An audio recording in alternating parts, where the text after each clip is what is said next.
बिस्मिल्लाहिर्रहमानिर्रहीम अस्सलाम वालेकुम और बहुत शदीद वाला वेलकम है आपको मेरे बावर्ची खाने में। और इस दुआ और उम्मीद के साथ कि मुझे देखने और सुनने वाले जहाँ भी होंगे बिल्कुल खैरियत से होंगे इंशाअल्लाह।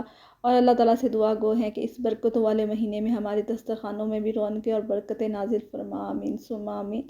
और आज की रेसिपी हम सब के लिए, हाउस वाइफ्स के लिए और तमाम लड़कियों के लिए बहुत ज़बरदस्त किस्म की है कि आप एक दफ़ा इसको बना के रख लेंगे तो पूरा रमज़ान आप इजी रहेंगे, बिल्कुल रिलैक्स रहेंगे और रिलैक्स होकर हम अपनी इबादत भी कर सकते हैं।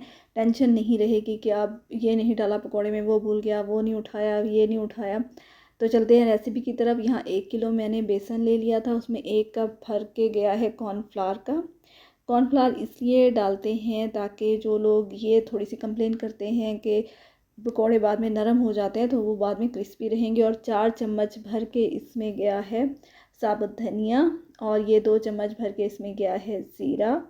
और ये दोनों चीज़ें रोस्टेड हैं, ड्राई रोस्टेड, यानी कि ऐसे ही पैन पे या तवे पे आपने इनको तो हल्का सा रोस्ट कर लेना है। और 3 चम्मच गए हैं इसमें मेथी के, और ये चम्मच चाय के नहीं है, खाने के हैं।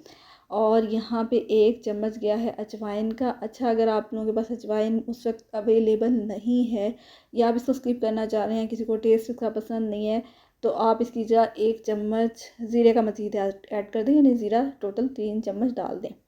2 चम्मच है ये पिसी हुई लाल मिर्च और 2 ही चम्मच इसमें है कुटी हुई लाल मिर्च। तो और इसमें जाएगा इसके साथ नमक हमने डालना है 1 चम्मच ही डालना है, क्योंकि फिर आप अपने टेस्ट के हिसाब से बाद में डाल सकते हैं। ये ऐसी चीज़ है कि बाद में डाली जा सकती है इजीली। और इसके बाद 1 चम्मच इसमें जाएगी हल्दी। और जनाब ये हमारे मसाले तो कंप्लीट हो चुके हैं। यहाँ आप चाहें तो 1 चाय का चम्मच इसमें बेकिंग सोडा डाल सकते हैं, लेकिन मैं नहीं डाल रही। उसका रीज़न ये है कि बाज़ औक़ात यूँ होता है कि हम मिक्सचर बना के उसको छोड़ देते हैं, 1 घंटा 2 घंटा 4 घंटे पड़ा रहता है। तो जो बेकिंग सोडा या बेकिंग पाउडर होता है, जिस भी चीज़ में जाता है वो फ़ौरन एक्टिवेट होना शुरू हो जाता है, वो अपना काम स्टार्ट कर देता है। तो अगर वो पड़ा रहेगा, आप उसके बाद उसके जो पकौड़े बनाएंगे उसका रिज़ल्ट बिल्कुल भी अच्छा नहीं होगा, बिल्कुल क्रिस्पी नहीं होंगे और हो सकता है वो टूट जाएं। और इसके बाद जब आप खाएंगे तो उसमें सोडे का आफ्टर टेस्ट ज़रूर आएगा। तो इसलिए मैं सोडे को अवॉइड ही करती हूँ। लेकिन फिर भी अगर आप डालना चाहें तो आप इसमें 1 चम्मच डाल सकते हैं, लेकिन फिर आपने इसको रखना नहीं है मिक्सचर को। जब पकौड़े बनाने लगेंगे फिर फटाफट से आपने पकौड़े बनाने की करनी है, क्योंकि जो सोडा होता है वो भी फटाफट से अपना काम शुरू कर देता है, एक्टिवेट हो जाता है, चाहे वो बेकिंग सोडा हो या बेकिंग पाउडर हो। इसीलिए जब हम केक्स बनाते हैं तब भी हम ये कहते हैं ना कि इस बैटर को अब आपने रखना नहीं है, झटपट से आपने इसको बेकिंग के लिए डाल देना है। और जनाब ये हमने फिर अच्छी तरह से इसको मिक्स कर लिया था। आप चाहें किसी बड़े बर्तन में निकाल के इसको मिक्स करें ताकि मसाले अच्छी तरह से मिक्स हो जाएं, ये ना हो कि कहीं ज़्यादा और कहीं कम हो। और फिर इस तरह से इनको एयर टाइट आपने डब्बों में डाल लेना है। ये हमारे पास होते हैं डब्बे, चाय के हैं, इस तरह के खाली हुए हुए होते हैं घरों में, तो आप उसमें आराम से डाल सकते हैं। या वैसे आपके पास कोई ऐसे बाउल हैं जो एयर टाइट ढक्कन वाले, आप उसमें डाल दें और आराम से पूरा रमज़ान आप इजी होके काम करें, अपना इबादत करें। और यहाँ पे आपने सिर्फ सब्जियां काट लेनी है। ये देखें, ये पालक और प्याज और आलू की कटिंग करनी है। और अब आपने ये नहीं उठाना कि अब नमक उठा लूँ, मिर्ची उठा लूँ, अब साबुत धनिया भूल गई मेरी तरह, अब ज़ीरा भूल गए, क्योंकि वो टाइम ही ऐसा होता है ना, तो उस वक्त कुछ समझ नहीं आ रहा होता।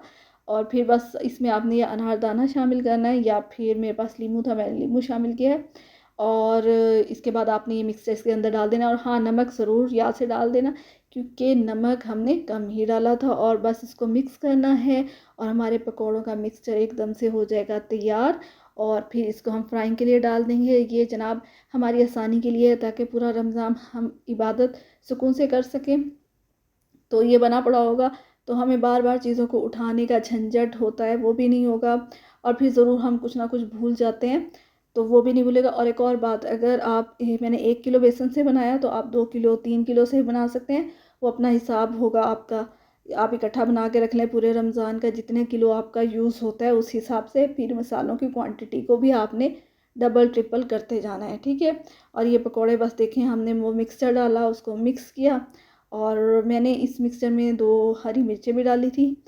तो इस तरह से जनाब ये झट से हमने डाल दिए थे फ्राइंग होने के लिए, और फिर इनको फ्राई करके तैयार हो जाएंगे। आपने ज़रूर इसको ट्राई करना है, क्योंकि इससे बहुत ज़्यादा टाइम की बचत हो जाती है। और रमज़ान का महीना ऐसा होता है कि इसमें एक एक लम्हा हमारा कीमती है, कि हम जितनी इबादत कर लें अल्लाह, क्योंकि इसमें इबादत का अजर दुगना है और फिर इसने पूरे साल बाद आना है और किसी को नहीं पता कि अगला रमज़ान हमारे नसीब में है या नहीं। तो मिलेंगे नेक्स्ट वीडियो में। अल्लाह हाफिज़।